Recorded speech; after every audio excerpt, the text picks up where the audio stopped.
Hello everyone, स्वागत है आपका मेरे यूट्यूब चैनल आरएमपीसी राजस्थान मैथ्स प्रतियोगिता क्लासेज में, जिसके अंतर्गत मैं आपको राजस्थान की विभिन्न प्रतियोगिता परीक्षाएं जैसे RS, first grade, third grade, पटवार, वीडियो, चतुर्थ श्रेणी, महिला पर्यवेक्षक, एलडीसी, सीईटी, संगणक आदि परीक्षाएं जिनमें गणित पूछी जाती है कि सभी टॉपिक्स को एक एक करके मैं अध्ययन करवा रहा हूं और उन पर आधारित विगत परीक्षाओं में पूछे गए महत्वपूर्ण प्रश्न और आने वाली परीक्षाओं के लिए जितने भी प्रकार के महत्वपूर्ण प्रश्न बनते हैं वो सभी प्रश्न यहाँ पर हल करवा रहा हूँ। तो पिछली क्लास में अपन ने साझा यानी कि पार्टनरशिप स्टार्ट किया था और उसके कुछ सवालों को और आगे बढ़ाते हुए नेक्स्ट क्लास लेकर आया हूं और इसमें अपन जितने भी टाइप के क्वेश्चंस बन सकते हैं उन सभी प्रश्नों को यहाँ हल करेंगे। तो चलिए शुरुआत करते हैं पहले प्रश्न से।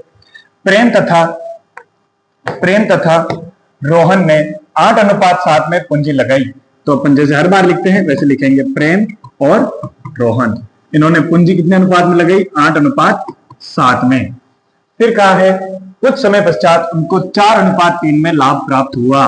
तो लाभ जो प्राप्त हुआ वो किसमें? 4:3 में। अपन पढ़ चुके हैं कि जो लाभ होता है वो पूंजी और कितनी पूंजी और कितने समय तक लगाई उसके आधार पर मिलता है। तो कहा है यदि रोहन ने अपनी पूंजी 6 माह तक लगाई हो, रोहन ने पूंजी लगाई है 6 महीने के लिए, और तो बताओ प्रेम ने अपना धन कितने समय तक लगाए रखा होगा? माना कि x समय तक लगाया होगा। अब इनका जो गुणा होगा, जो अनुपात होगा वो 4:3 के बराबर होना चाहिए। जो कटता है काट लो, 2 से कट रहा है 3 बार और ये कट रहा है 4 बार, यानी कि ये जो अनुपात बना वो बना 4 गुणा x 4x और 7 या 21, मतलब 4x/21 है वो किसके बराबर होना चाहिए? 4:3 के। बस कर लो, 4x/21 वो किसके बराबर होना चाहिए? 4/3 के।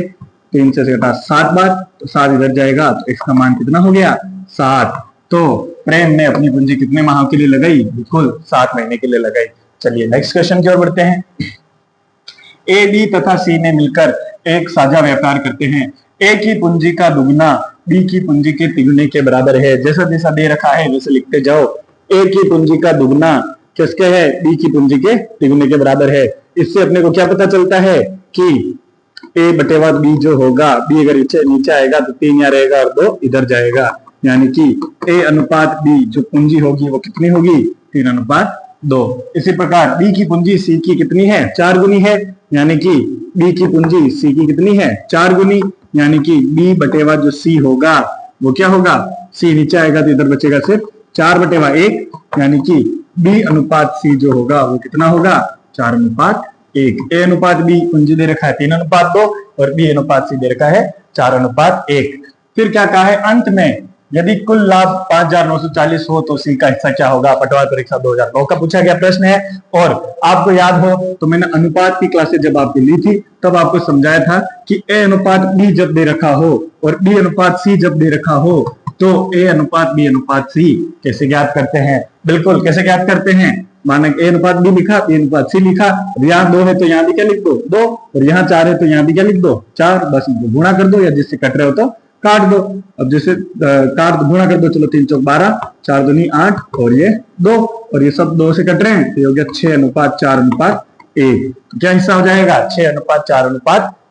फिर क्या कहा है? लाभ में जो ये है और समान समय के लिए कर रहे हैं।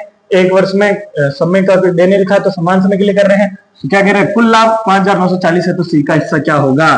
टोटल हिस्से हैं 6, 4, 10 और 1 11। तो 11 में से सी का हिस्सा 1 और कुल लाभ कितना है? 5,940। बस याद कर लो, सी का हिस्सा 11 पंजे 55, 4 रहे 11 चौक 44, 0। कितना जाएगा? 540 रुपए। पटवार 2009 का पूछा गया प्रश्न है। बिल्कुल अनुपात और समानुपात वाला कंसेप्ट यहाँ पर लगाना है।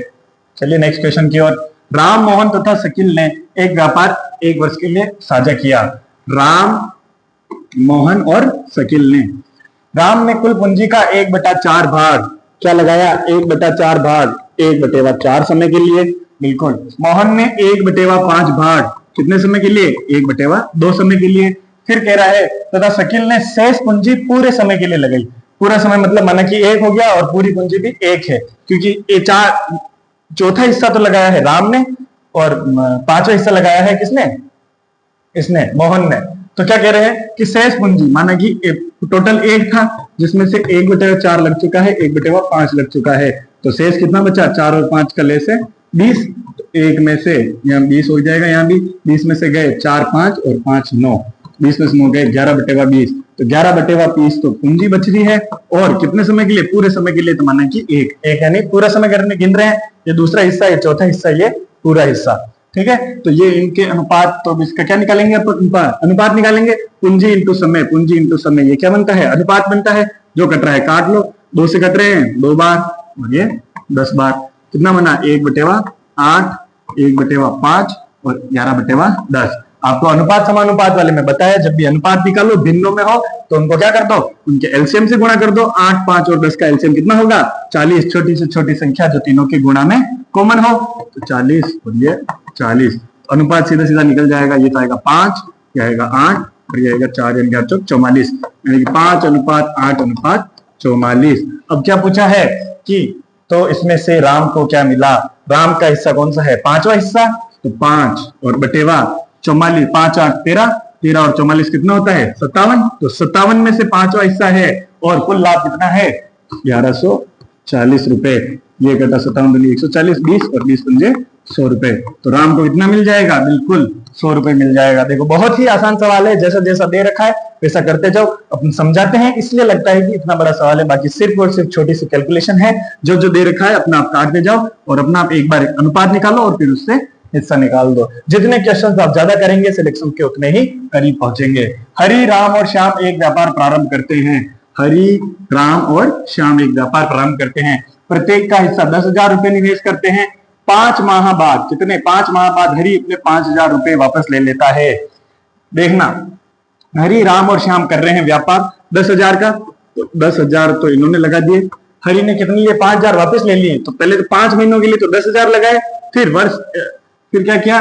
राम 4,000 रुपए वापस ले लेता है, मगर श्याम 6,000 रुपए और लगा देता है। तो वर्ष के अंत में इतना लाभ होता है, तो राम का कितना लाभ है? तो देखो, हरि ने 10,000 रुपए तो 5 महीने के लिए लगाए, फिर 5 महीने बाद क्या किया? इसने 5,000 रुपए वापस ले लिए, यानी अब इसके पास बचे कितने? 5,000 रुपए। वो भी कितने महीनों के लिए? टोटल पूरा वर्ष है तो 5 महीने हो गया, अब 7 महीने के लिए बचे। इसी प्रकार राम ने पहले 10,000 रुपए लगाए 5 महीनों के लिए और 5 माह बाद 4,000 रुपए वापस ले लेता है। 10,000 में से 4 ले लिए, तो अब कितने बचे? 7 महीनों के लिए सिर्फ 6,000 रुपए। 6,000 रुपए लगे। इसी प्रकार श्याम ने पहले तो 5 महीनों के लिए तो लगाए 10,000 रुपए और 5 महीने के बाद 6,000 रुपए और बढ़ा देता है, तो 10 में 6 और बढ़ाए तो 16,000। और कितने महीनों के लिए? 7 महीनों के लिए। पूंजी इंटू समय करेंगे तो इनके तीनों का लाभ का अनुपात आ जाएगा। अब इसका बस अनुपात निकाल लो। क्या अनुपात है? 10 पंजे 50 और 5 7 35, 5 7 35 और 5 7 35,000 और ये 50, तो कितना हो गया? 85,000 और ये हो गया 50,000 और 7 छंग 42, यानी कि 92,000 और ये हो गया 50 और 7 छंग, अच्छा 16, 16 7 112, 112 और 50 यानी कि 16 7 112, 16 और 112 और 50 यानी कि 1,65,000। बिल्कुल अनुपात निकालना है तो 3 0 से 3 0 तीनों तरफ कट गए। अब क्या कहा है कि कुल लाभ में से राम को कितना लाभ मिला? तो राम को मिला 92 बटेवा कितना? टोटल कितना है? जोड़ो इसको, 2 2 4 और 5 9 और 6 9 15, 15 और 8 23 का 3, हासिल का 2 और 1 3, 339। 339 में से टोटल 92 इसका है और कुल लाभ कितना मिल रहा है? 3,39,000, सॉरी 33,900। तो 33,900 से इकट्ठा 100 बार, 92 से 2 0 92 100। तो जो राम का लाभ होगा वो कितना हो जाएगा? 9,200। पटवार 2009 का प्रश्न है, बहुत ही आसान सा प्रश्न है। थोड़ी सी कैलकुलेशन आपको करनी है, बाकी बहुत ही आसान से सवाल है। ए ने 45,000 रुपए की पूंजी लगाकर व्यापार शुरू किया। बिल्कुल। कुछ समय बाद बी भी 54,000 रुपए, कितने हजार रुपए? 54,000 रुपए लगाकर साझेदार हो गया। यदि वर्ष के अंत में लाभ 2:1 में बढ़ गया, लाभ कितने अनुपात में बढ़ गया? 2:1 में। तो बी के व्यापार आरंभ होने में कितने महीने बाद? कितने महीने बाद? पिछली क्लास में समझाया था, ध्यान रखना कितने महीने के लिए या फिर कितने महीने बाद दो साझेदार बना। पटवार 2011 का। ए ने शुरू में ही लगा दिया, मतलब 12 महीने लगा दिया होगा क्योंकि पूरे वर्ष का है, और बी ने माना कि x महीने के लिए लगाया है। बस इसको काटो, 3 0 से 3 0 अनुपात निकालना है। 9 से कटा 9 पंजे 45 और 9 6 54। और कोई कट रहा है? 6 से कट रहा है 6 कम 6 दूनी, तो 5 दूनी, यहाँ तो आएगा 10 और यहाँ आएगा x। तो 10 अनुपात x को किसमें बांटना है? 2:1 में। तो 10/x, यानी इधर दुगना और इधर तो सीधा दिख रहा है, तो 5 हो जाएगा, 5 दूनी 10, तो 5 हो जाएगा। तो 5 महीने के लिए इसने क्या किया, इन्वेस्ट किया। परंतु ये क्या कह रहा है, कितने महीने बाद, तो 5 महीने के लिए अगर इन्वेस्ट किया है पूरे साल में, तो शुरू के 7 महीने के कुछ इन्वेस्ट नहीं किया है, तो 7 महीने के बाद उसने इन्वेस्ट किया है, इसलिए ऑप्शन नंबर 2 सही हो जाएगा। बिल्कुल ध्यान से अपने को सवाल हल करने हैं। चलिए नेक्स्ट सवाल की ओर बढ़ते हैं। ए, बी एवं सी ने 7:2, 7/2, देखो ए, बी और सी दे रखा है, ए, बी और सी, इसने दे रखा है 7/2 और इसने दे रखा है 4/3 और इसने दे रखा है 6/5। ये इन्होंने धन लगाया है, व्यापार प्रारंभ किया और 4 माह बाद ए ने अपने अंश में 50% की वृद्धि की। यदि 1 वर्ष के अंत में इतना लाभ है तो लाभ का सी का भाग क्या होगा। देखो इन तीनों ने तो 12 महीने के लिए लगाया है, बिल्कुल 12 महीने के लिए लगाया। इसने क्या कहा कि 4 महीने तक तो इतना ही लगाया है, फिर 4 महीने बाद जो था उसमें कितने % वृद्धि की, 50%, यानी कि पहले 7/50 था तो उसमें कितनी वृद्धि की, 50%, यानी 100 पर कितना किया, 150, और फिर कितने महीने के लिए लगाया, 4, शुरू के 4 महीने ये और लास्ट के 8 महीने ये। बिल्कुल इसको दोनों को जोड़ दो, ये घटा 50 से 2 बार, ये घटा 3 बार, 2 4 और 2 2 बार, बस इनको जोड़ दो। क्या है, इससे घटा 2 बार, इससे घटा 3 चौक 12 और इससे नहीं कट रहा है। तो ए, बी और सी का जो अनुपात होगा वो क्या होगा, देखो 7 दूनी 14 और इधर 7 की 21 दूनी 42, 14 और 42 तो हो गए 56, प्लस बी का अनुपात होगा 4 चौक 16 और सी का अनुपात होगा 72/5। इसको और आसान अनुपात, सरल अनुपात बनाना है। 8 से कट रहे, देखो 8 7 56, 8 दूनी 16 और 8 9 72, यानी कि इनका अनुपात क्या हो गया, 7:2:9/5। परंतु सरल बदलना है तो इन सबको किससे गुणा कर दो, 5 से गुणा कर दो, तो जो नया अनुपात बनेगा 7×5 35, 2×5 10 और ये बना 9। अब इसने पूछा है किसका, लाभ में सी का भाग होगा, तो सी का भाग कितना है, 9, टोटल कितना है, 35 10 43, 43 और 9 54, तो 54 में से 9वां भाग इसका है, 9 भाग इसके हैं और टोटल लाभ हो रहा है अपने को 18900, तो 9 6 54 और 6 से कटा 6 3 18, 1 3 बचे 6 5 20 और 3150। पहला ऑप्शन ये है 3150, बिल्कुल सही हो जाएगा। आरपीएससी एलडीसी 2018 का पूछा गया सवाल है, बहुत ही आसान सवाल है, थोड़ा सा कैलकुलेशन का लगता है, तो कैलकुलेशन बिल्कुल ही आसान है। क्या क्या करना है, उसमें सावधानी रखनी है कि ऊपर नीचे कैसे क्या काटना है, उसको ध्यान रखना है। सौरव, गौरव और अंशुल, सौरव, गौरव और अंशुल ने क्रमशः 5000, 6000 और 8000 रुपए लगाए। इसने 5000 लगाए, इसने 6000 लगाए और इसने 8000 लगाए। और सौरव को सक्रिय साझेदार, एक वर्ड आया है, बिल्कुल इंपॉर्टेंट वर्ड है, सक्रिय साझेदार। तो सक्रिय साझेदार क्या होता है, एक तो 3 पार्टनर्स होते हैं, मान लो 3 4 जितने पार्टनर्स है। सक्रिय साझेदार वह होता है जो व्यापार चालू होने कुछ तो, बाकी तो सब पैसे लगाते हैं और इतने टाइम के लिए लगाते हैं। एक साझेदार ऐसा है जिसने क्या किया कि व्यापार को शुरू से लेकर लास्ट तक देखभाल करी, जितना क्या खर्चा हो रहा है, कैसा हो रहा है, सब कुछ ध्यान रखा। तो सक्रिय साझेदार की स्थिति में उसको एक्स्ट्रा बेनिफिट भी मिलते हैं। जैसे इस सवाल में दिया है कि कुल लाभ का 10% प्राप्त होता है, यानी कि जितना लाभ हुआ है उसका 10% पहले ही उसको मिलेगा क्योंकि वो सक्रिय साझेदार था। उसके बाद जो लाभ बचता है उसका उनके पूंजी और समय के आधार पर क्या होगा, बंटवारा होगा।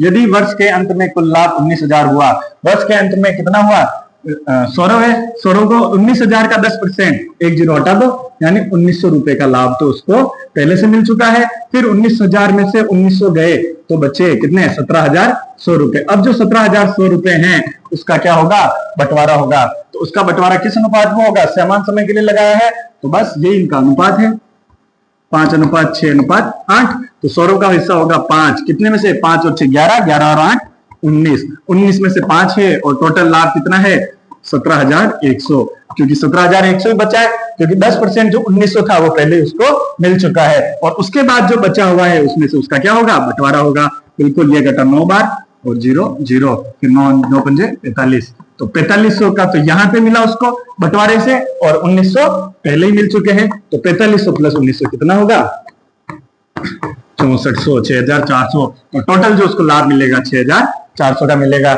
आई होप ये प्रश्न आपको बहुत ही आसानी से और बहुत ही अच्छे प्रकार से समझ में आ रहे होंगे। ए बी सी ने मिलकर एक व्यापार में 28,100 रुपए लगाए। ए बी और सी ने कितने लगाए, 28,100 रुपए। ए ने बी से 400 रुपए कम लगाए, माना कि बी ने एक्स लगाए हैं तो ए ने कितने लगाए हैं x माइनस 400। फिर सी ने जो है बी से 1500 रुपए ज्यादा लगाए हैं, मतलब बी से x प्लस 1500, तो क्या हो गया। और वर्ष के अंत में कुल 1970 रुपए का लाभ हुआ। तो बताओ ए का हिस्सा क्या है। पहले अपने को पता करना होगा कि कितना कितना लगाया है, क्योंकि तीनों का योग कितना दे रखा है, टोटल दे रखा है अपने को 28 100। बिल्कुल, इनको जोड़ो x x x 3x और 1500 में से 400 गए तो 1100, 3x प्लस 1100 बराबर 28,100। तो 3x बराबर 1100 प्लस का उधर जाएगा माइनस होगा, तो 28,100 में से 1100 माइनस हुआ तो कितना 27,000, और 3 से ये कटा 9,000 बार, तो x का मान हो गया कितना 9,000। तो जो इनका जो पूंजी का निवेश होगा वो कितना होगा। डी ने तो किया है 9,000, ए ने किया है 9,000 में से 400 गए तो 8,600, और सी ने किया है 9,000 में से जोड़ा तो 10,500। बिल्कुल, इनका अनुपात निकालना है 2020 और ये 20 कर चुके हैं। अब क्या पूछा है कि बताओ ए का हिस्सा क्या है। ए का हिस्सा है 86। कितना है 86, और टोटल कितने में से है 86, 90 और 95 195, और उसमें 86 जोड़ा तो कितना आएगा 281। फिर बचा टोटल लाभ है 281 में से 86 का 86 से किसके हैं एक है, फिर टोटल लाभ है 19,670। बस ये निकाल लो। इससे ये कटेगा 7 का पारा 7 बार बोलो, हाँ 7 बार कट रहा है 70, फिर ये कटेगा 0 और 7 42 का 2 हासिल का 4, 7 8 56 और 4 60, तो 6,020। बिल्कुल ऑप्शन नंबर 1 सही हो जाएगा। आई होप आपको ये जो प्रश्न को अगर जितना भी घुमा के देंगे, सिर्फ और सिर्फ बेसिक गणित लगानी है और उन प्रश्नों को हल करना है। इसके लिए क्या होगा, जितने प्रश्न आप ऑब्जेक्टिव हल करेंगे उतना ही सिलेक्शन के करीब पहुंचेंगे। और इसीलिए मेरा जो उद्देश्य है वो ये रहता है कि बार बार आपको जितने ऑब्जेक्टिव प्रश्न करवा सकूं उतना आपके लिए फायदेमंद होगा। जितने प्रकार के ऑब्जेक्टिव प्रश्न बनते हैं सभी प्रकार के ऑब्जेक्टिव प्रश्न को मैं हल करवा रहा हूं। हनीफ और करीम ने क्रमशः 15,000 और 18,000 रुपए लगाकर एक साझे में व्यापार प्रारंभ किया। हनीफ और करीम ने कितने लगाए हैं 15,000 और इसने लगाए हैं 18,000। बिल्कुल, फिर क्या कहा है 4 माह बाद हनीफ ने 5,000 रुपए और लगाए, जबकि करीम ने 3,000 रुपए निकाल लिए। क्या किया है 4 माह बाद, तो 4 माह के लिए तो 15,000 ही लगाए और इसमें भी 4 माह के लिए तो यही लगाए। 4 महीने के बाद क्या किया, हनीफ ने 5,000 रुपए और लगा दिए, तो 15 में 5,000 और जोड़ो तो 20,000, तो कितने, यदि वर्ष के अंत में मतलब 1 साल के लिए, तो 4 माह बाद 5,000 और जोड़े और वो कितने महीने के लिए लगाए 8 महीने के लिए, तभी तो 1 साल होगा। फिर करीम ने क्या किया 3,000 रुपए निकाल लिए, तो 18 में से 3 निकाले तो 15,000 और कितने महीने बचे 8 महीनों के लिए। बिल्कुल, तो क्या कह रहे हैं वर्ष के अंत में इतना लाभ होता है, तो हनीफ का लाभांश क्या है। बिल्कुल, इससे आप पहले अनुपात निकाल दो, पूंजी इंटू समय, पूंजी इंटू समय, बस इनको कर दो 15 चौक 60 और ये तो हो गया 60,000 प्लस 20 इंटू 8 मतलब 1 लाख 8 दूनी 16 1,60,000 और इधर हो गया 18 चौक 72,000 और ये हो गया प्लस 15 आटे 1,20,000, तो कितना हो गया 1,60,000 और 60 यानी कि 2,20,000। बिल्कुल, और ये हो गया 1,20,000 में 72 जोड़ो तो 1,92,000। बस इनका जो अनुपात निकाल दो, 3 0 से 3 0 कट गया, 2 से काटोगे तो 104 से काटो, सीधा 4 से कट रहा है, 4 पंजे 20, 2 रे 4 पंजे 20, 4 से कटा 4 चौक 16, 3 रे 4 आटे 32। तो जो अनुपात आया वो क्या आया 55:48। अब इसने क्या कहा है कि हनीफ का लाभांश क्या है, हनीफ का लाभांश है 55, किसमें से है 55 और 48 को जोड़ो 103 और टोटल कितना दे रखा है 309,000 30,900, 103 से कटा 3 बार 0 0, फिर इसको गुणा कर लो 0 0, 3 पंजे 15 का 5 हासिल का 1, 3 पंजे 15 और 1 6, 16,500। ऑप्शन नंबर 1 सही हो जाएगा। आई होप आपको जो साझा पार्टनरशिप साझेदारी पर जितने भी प्रकार के प्रश्न बनते हैं वो अच्छे से समझ में आए होंगे, क्योंकि जितने प्रकार के प्रश्न बन सकते हैं सभी प्रकार के प्रश्न मैंने आपको हल करवा दिए हैं। तो आई होप आपको अच्छे से समझ में आए होंगे और जितनी प्रैक्टिस आप और करते रहेंगे, जितने भी सवाल हैं उनके सारे की आप प्रैक्टिस करेंगे, जितना ऑब्जेक्टिव क्वेश्चन आप खुद करेंगे उतना ही आप सिलेक्शन के नजदीक पहुंचेंगे। धन्यवाद, अगली क्लास में मिलते हैं नेक्स्ट टॉपिक के साथ, बने रहिए।